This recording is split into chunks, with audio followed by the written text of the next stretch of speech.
तो hello everyone, मैं हूँ रूपा भारती और आप देख रहे हैं रूपा क्लासेस। मैं आशा करती हूँ कि आप सभी मस्त होंगे और हम भी मस्त हैं। तो आप लोगों का बोर्ड एग्जाम 2026 जो कि 17 तारीख से होने वाला है, तो हम उसके लिए लेके आए हैं क्लास 10th का साइंस का 20 से 25 ऑब्जेक्टिव, जो कि आप लोग देखिए कि आप लोगों का कितना सही होता है। इसके अनुसार आप अनुमान लगा सकते हैं कि आपको अभी कितना पढ़ने का जरूरत है। तो आइए आज हम देखते हैं। तो इसको देखने से पहले आप मेरे चैनल को सब्सक्राइब कीजिए और आप अपने दोस्तों के पास भी शेयर कीजिए और मुझे भी मौका दीजिए ताकि हम भी आगे बढ़ सके। तो आइए आज हम देखते हैं। क्वेश्चन नंबर 1 है कि डीजल का उपयोग होता है। डीजल का जो उपयोग कहाँ कहाँ होता है? भारी वाहनों में, रेल के इंजनों में, तीसरा है विद्युत उत्पादन में और चौथा है इनमें सभी। मतलब डीजल का उपयोग कहाँ कहाँ होता है? भारी वाहनों में होता है, मतलब बड़े बड़े गाड़ियों में होता है, रेल पटरियों के इंजन में होता है, उसके बाद विद्युत उत्पादन में होता है, उसके बाद इनमें सभी में होता है। तो इसका राइट आंसर होगा कि इनमें सभी में होता है। अगला है कि सौर सेल और ऊर्जा को रूपांतरित करता है। सौर सेल और ऊर्जा को रूपांतरित कौन करता है? प्रकाश ऊर्जा, गतिज ऊर्जा, ताप ऊर्जा, विद्युत ऊर्जा। तो इसका राइट आंसर होगा विद्युत ऊर्जा। अगला है कि सोना की परमाणु संख्या कितनी होती है? मतलब सबकी अपनी अपनी परमाणु संख्या होती है, उसी प्रकार सोना का जो होता है परमाणु संख्या कितना होता है? 29, 89, 79, 39। तो इसका राइट आंसर होगा 79। अगला है कि निम्न में कौन ऑक्सीकरण की क्रिया नहीं है? दहन, श्वसन, भोजन का पचना, अवक्षेपण। तो इसका राइट आंसर होगा अवक्षेपण। अगला है कि ऑक्सीजन की संयोजकता कितनी होती है? ऑक्सीजन की संयोजकता जो होती है वो कितनी होती है? 1, 0, 2, 3। राइट आंसर होगा 2। अगला है कि अम्लीय वर्षा के जल का पीएच मान होना चाहिए। अम्लीय वर्षा जो होता है उसके जल का पीएच मान कितना होता है? 5.6, 5.6 से कम, 5.6 से अधिक, फिर 7.0। तो इसका राइट आंसर होगा 5.6 से कम।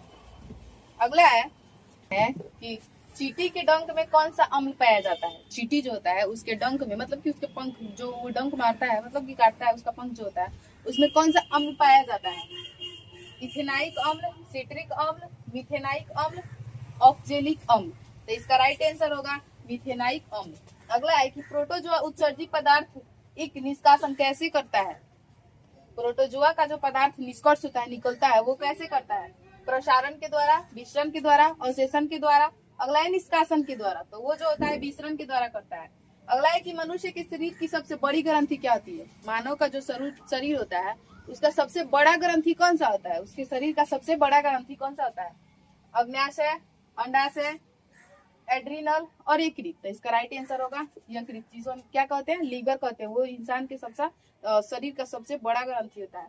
अगला है कि शरीर का संतुलन कौन बनाए रखता है? शरीर का जो हमारा शरीर है उसका संतुलन कंट्रोल कौन किए रहता है?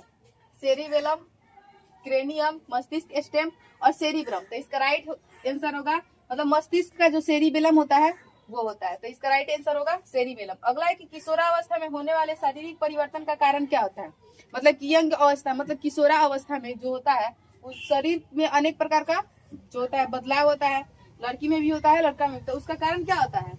टेस्टोस्टेरोन, एस्ट्रोजेन, थायरोक्सिन, ए और बी दोनों। तो इसका राइट आंसर होगा टेस्टोस्टेरोन और एस्ट्रोजन, मतलब कि ए और बी दोनों होगा। अगला है कि मानव हृदय में कितने कोष्ठ होते हैं? मनुष्य के हृदय में कोष्ठों की संख्या कितनी है? 1, 2, 4, 5। तो इसका राइट आंसर होगा 4। अगला है कि रक्त क्या है? मतलब जो खून होता है, रक्त मतलब कि जो खून होता है वो क्या होता है? ऊतक होता है, कोशिका होता है, पदार्थ होता है, या फिर कुछ नहीं होता? तो ये जो होता है ऊतक होता है। अगला है कि जीन शब्द किसने प्रस्तुत किया था? जीन शब्द जो है वो किसने दिया था?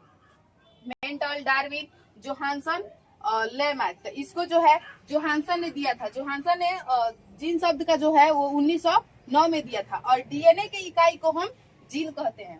डीएनए के इकाई को जीन कहते हैं।